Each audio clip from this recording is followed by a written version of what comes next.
Igan, para iwas aberya at delay sa mismong araw na eleksyon, nag-iikot ang COMELEC para turuan ang mga botante ng tamang paggamit ng Automated Counting Machine o ACM. Live mula sa Dagupan City, may unang balita si CJ Torida ng GMA Regional TV. CJ. Igan, tuloy-tuloy ang mga aktibidad na isinasagawa ng COMELEC, katuwang ang AFP at PNP. Ngayong election period, kabilang na riyan ang Automated Counting Machine Roadshow.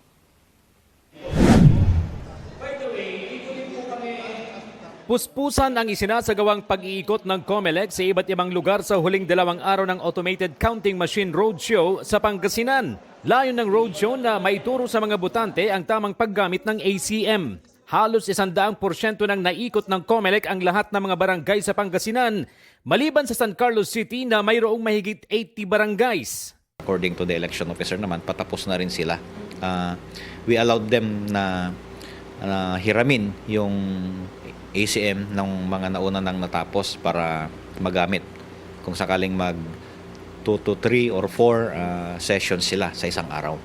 Sa Dagupan City, noon pang ikalawang linggo ng Enero, natapos ang ACM Roadshow.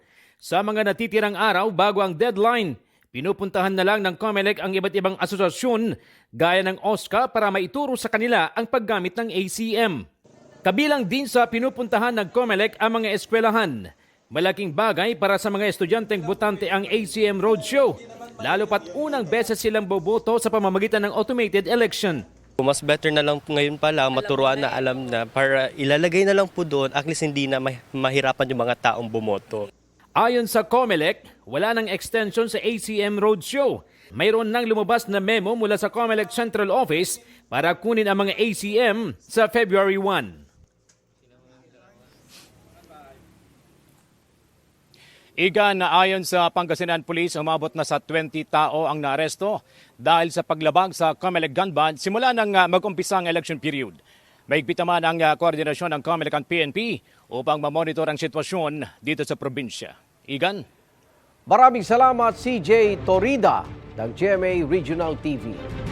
Igan, mauna ka sa mga balita, mag-subscribe na sa GMA Integrated News sa YouTube para sa iba't ibang ulat sa ating bansa.